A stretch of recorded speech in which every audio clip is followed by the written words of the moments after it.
Do you feel like you're doing everything right, but for some reason you're just not able to lose the weight? Well, it could be something as simple as snacking.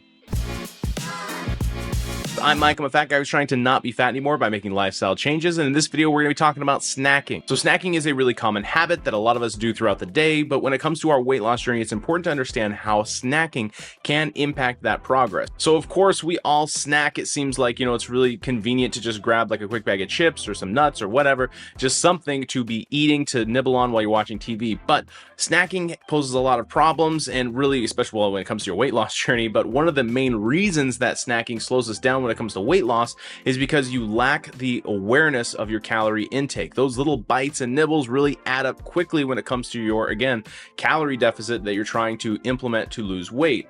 So like I said, when you have, just like I said, some chips, some nuts, even like I said, if you don't count out, like, almonds was a really popular thing that I was trying to implement from my snacking, but what I noticed is if I don't keep track of it, then really it can become overwhelming and overall really put me in a caloric surplus without paying that much attention. And now I mentioned almonds, but it should be pretty obvious that not all snacks are created equal. And when it comes to calories, really, there are many snacks, like, again, I mentioned chips, but there's also things like cookies and really sugary treats. But really, these processed stuff are typically pretty calorie dense, which means they can more easily lead to an excess of calories. And again, when I talk about calorie density, that means that they actually have more calories per, like, gram or pound or whatever, but they're more calorie packed than something that's a whole natural food. Again, if we were to compare the weight in almonds versus the weight in cookies, there's going to be a lot more calories in cookies because of all the sugars and all that extra stuff. And obviously we want to avoid having too much of an excessive calorie intake if we're trying to have a calorie deficit and lose weight. Another tool that we can try to practice while we're snacking is to practice what's called mindful eating, or in this instance, it'd probably be more mindful snacking.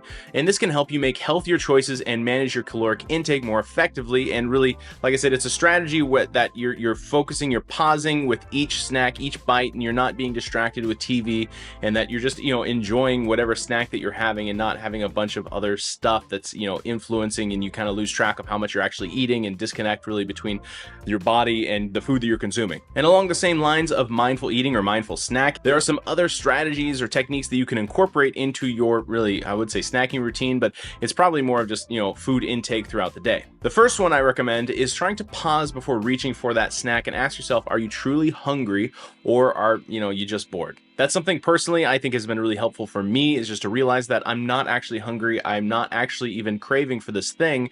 I'm just kind of bored and want to eat. And so if you're bored, try to replace that time and, engage your mind in some other way than just snacking. The second thing that I'm trying to do is to replace snacking, or at least some little pick-me-up food throughout the day, replace the processed food with something that's, again, whole and natural, similar to, like I said, almonds, but you can also replace it with things like fruits or vegetables, nuts, protein-rich options. So you could do, as far as the processed stuff, you could do a healthy protein bar, but I try to reserve those for last because they're kind of more expensive, and I'm not a big fan of them to begin with. But when it comes to replacing, like I said, the processed stuff, there are tons of good whole foods that can scratch that itch when I feel like I need a little bit of an energy pick-me-up.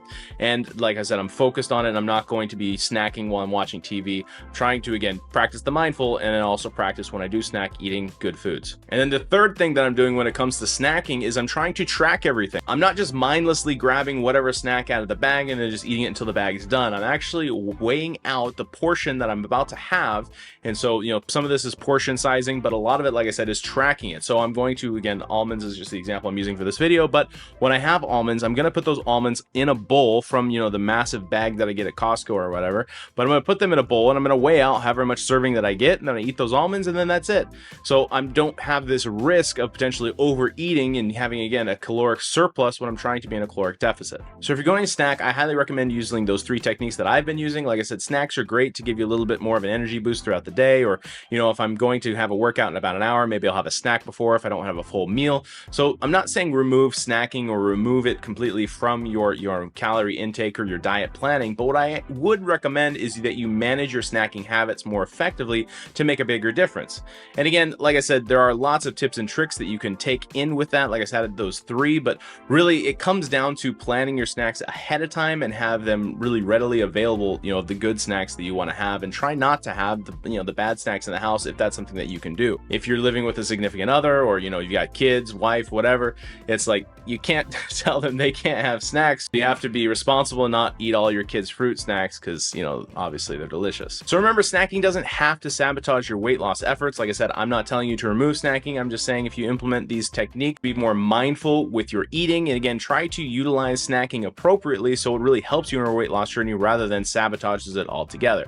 So remember, being aware of your calorie intake, choosing nutritious options, you can really be a smart snacker and support your weight loss journey along the way without, you know, cutting everything out.